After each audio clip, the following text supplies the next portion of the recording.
Bonsoir, bonsoir à tous. Bienvenue sur France 3 Picardie. Merci pour votre fidélité. Tout de suite, quoi de neuf depuis ?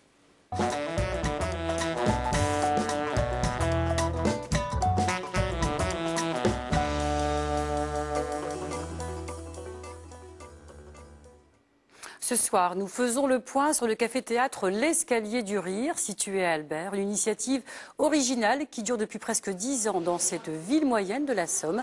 Le but pour l'équipe de passionnés à la tête de cette aventure, mettre en valeur des jeunes artistes et avant tout des humoristes. Et cette salle a fait ses preuves. Omar et Freddy ont fait leur première scène. Jean-Luc Lemoyne y a joué. Quant aux artistes picards, ils y trouvent également leur place. Constance de Compiègne, Tony Atlaoui de Beauvais et Toby de Morcourt. Alors Albert, Escalier vers le rire, est-ce un remède anti-crise? Notre invité pour nous en parler ce soir est Eric Chitkat. Bonsoir. Bonsoir. Vous êtes créateur de l'Escalier du Rire. Bienvenue. Merci. Mais d'abord, cette rencontre avec quelques personnes âgées habituées du lieu, habitant le secteur d'Albert, elles ne rateraient les spectacles pour rien au monde. C'était le 3 mai 2004. Regardez.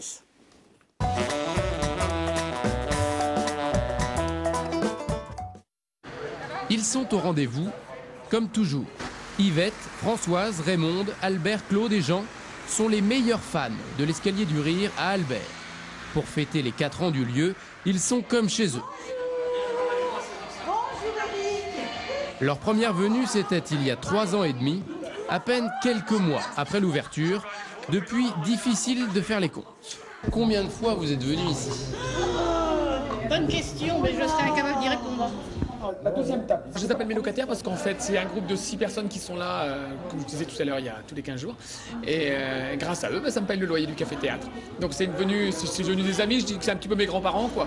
L'ambiance jeune et familiale, la centaine de comiques qui se sont produits, ou le cadre de cette ancienne boutique de meubles reconvertie en café-théâtre.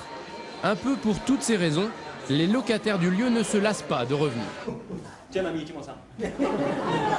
Ah mais des fois, il y a Ils sont quelquefois cochons sur les bords. Hein. Lui, à celui que vous venez de voir là, on lui a eu toutes les fesses.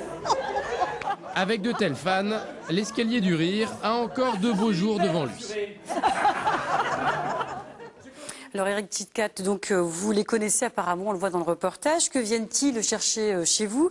Et y en a-t-il d'autres aussi accrochés qu'eux? Alors, autant qu'eux, c'est sûr que non. Ils viennent encore régulièrement, bon, avec leurs problèmes de santé. Aujourd'hui, notre doyenne, elle a 87 ans. Elle est là dans le reportage, elle est en bonne santé. Et ils viennent encore, pas plus tard que le week-end dernier, ils étaient là. Alors qu'est-ce qu'ils viennent rechercher chez vous? Qu'est-ce qu'ils viennent y retrouver? Je pense que voilà, c'est la sortie de la semaine. C'est un moment de convivialité aussi bien pour eux, puisque c'est l'occasion pour eux de se retrouver dans un endroit en commun.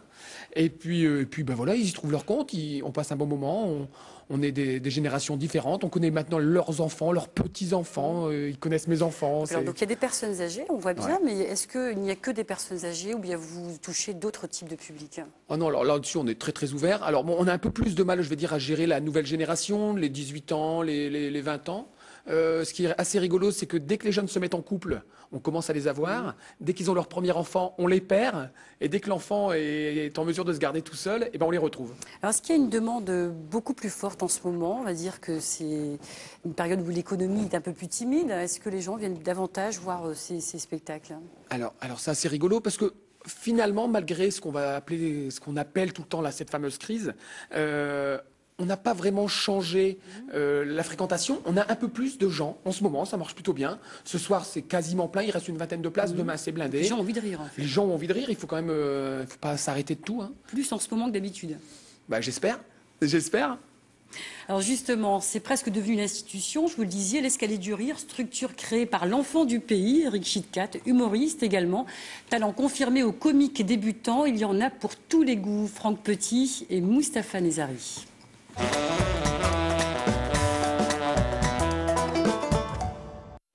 Ce soir-là, c'est Giovanni Caillave qui tient le haut de l'affiche à l'Escalier du Rire. Il serait le fils caché de Sylvie Vartan et il est très en colère. Pour que tout qu'elle ait... Je veux lui ruiner sa carrière à cette connasse. Que quand on voit qu'on a le même corps, qu'on dit, oui, la ressemblance est une heure. Un peu plus tôt dans l'après-midi, Eric Chitkat anime un stage de théâtre. On vient à l'Escalier du Rire pour découvrir de nouveaux artistes, mais pas seulement. Je vous présente William qui sera en spectacle ce soir sous le pseudonyme de Giovanni Caillave. Ces jeunes en insertion professionnelle vont pouvoir lire un texte qu'ils ont écrit eux-mêmes devant un vrai professionnel. Albert tout heureux, la langue pendue bavante, les remerciant en les invitant à boire un verre. Premier ressenti. Premier ressenti très poétique, très joli le début. Voilà. Ouais, non, c'est bien. J'ai beaucoup d'émotions. J'ai beaucoup d'émotions parce que j'aurais jamais cru faire ça un jour devant un artiste. Et je me suis lancée, puis je vois que c'est pas si dur que ça. 10 ans après sa création, l'Escalier du Rire est devenu un lieu d'échange, mais rien à voir avec le grand théâtre classique. Ici, on parle de convivialité et de culture populaire. Les grands noms de l'humour sont venus rôder leur spectacle à Albert avant de le présenter à Paris, où le public est bien plus difficile à conquérir. Je pense que des villes de province comme Albert, j'espère que la rencontre est plus évidente parce que je pense qu'il y a moins de café-théâtre. T'as une belle nature. Tu ressembles à ma mère. C'est vrai, t'as les mêmes cheveux et les mêmes dents. Tout craché. T'as vu la photo? Quand on vient ici, on a la chance de pouvoir profiter de spectacles qui sont dans les grandes villes et en plein milieu de la Picardie. Et c'est un vrai bonheur, quoi, parce il y a des pointures qui viennent ici, un tarif abordable. Et c'est une soirée, à chaque fois, c'est une soirée magique, quoi. Fin du spectacle pour Giovanni. L'Escalier du Rire, c'est avant tout l'œuvre d'Eric Chitkat, mais n'oublions pas que le lieu ne pourrait fonctionner sans la vingtaine de bénévoles qui donnent leur temps et leurs compétences. Alors, l'Escalier du Rire, c'est votre histoire, hein, c'est l'histoire d'une passion. Rappelons que vous étiez commercial chez France Télécom, donc vous gagnez apparemment bien votre vie. Et ça a été le choix de la passion, vous me disiez. Ça a été le choix du cœur, l'envie d'essayer un truc un peu différent. Et puis surtout de ne pas avoir de regrets. Et à partir de là, j'ai eu des années de galère. Quand j'ai démarré, j'ai fait tous les petits boulots du monde. Et puis ça s'est bien passé. Aujourd'hui, je m'en sors bien. Je gagne pas des millions, mais je gagne ma vie. Voilà, on s'en sort. Vous êtes vous-même humoriste, presque 10 ans plus tard. Comment est-ce que votre café-théâtre a évolué ? Alors, ça a évolué déjà. On en parlait parce que c'est vraiment les personnes que je veux mettre en valeur. C'est toute l'équipe de bénévoles qui bossent avec nous parce que moi, je peux pas être là tout le temps. Donc, on tourne, chacun notre tour, on se retrouve à être au café-théâtre. Et voilà, entre autres, ça a évolué. Parce que il y a des bénévoles qui se sont mariés, qui ont eu des familles. Et donc, depuis le temps, il y en a peut-être, je sais pas, une centaine qui sont passés, on va dire. J'exagère peut-être un peu. 100, c'est beaucoup, mais allez, 70, 80. Après, tout en allant, on a refait les travaux. On l'a vu entre les deux reportages, entre la façade. Aujourd'hui, on a une belle façade en bois. On a un beau bar. On a fait cette année, on a fait des fauteuils, on a récupéré des anciens fauteuils qu'on a fait recouvrir par des amis. Voilà, on fait évoluer tout doucement le café-théâtre avec nos moyens. On a un petit budget à l'année. Alors, on est à Albert, dans une ville moyenne. Est-ce plus difficile d'exister, de durer? Est-ce que vous êtes aidé financièrement? Alors, on est soutenu par la municipalité depuis maintenant 3 ans dans le cadre d'une convention et depuis le début sous une forme plus modique, on va dire. Mais aujourd'hui, on a quand même une subvention annuelle qui nous permet de payer les frais fixes. Et puis, on a un partenariat avec le conseil régional au travers un emploi solidaire.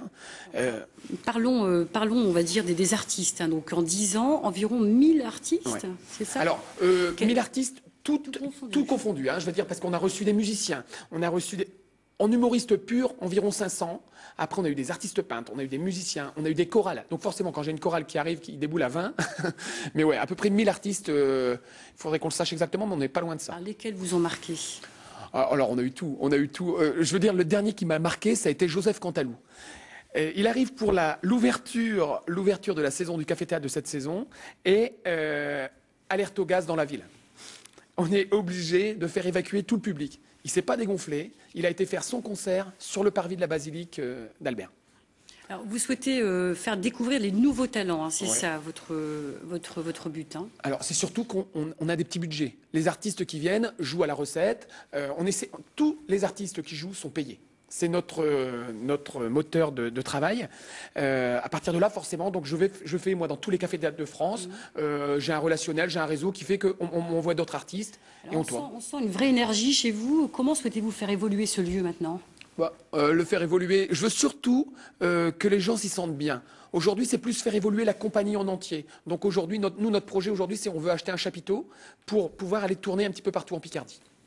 Très bien. Eh bien, écoutez, je vous remercie d'avoir accepté. Donc, qui vient jouer ce soir? Peut-être qu'on peut le dire. Bien sûr. Ce soir, c'est Sylvia Delattre, une jeune fille, une niçoise, avec un univers très très rock. Très rock. Très bien, en tout cas, bonne continuation. Merci. Prochain rendez-vous avec Quoi de neuf depuis, ce sera lundi. Nous retournerons dans la commune de Saint-Sauveur, dans la Somme. Il y a un an, un incendie avait détruit plusieurs maisons, avait suivi un formidable élan de solidarité. Alors, incendie, Saint-Sauveur ou ailleurs, la solidarité au rendez-vous.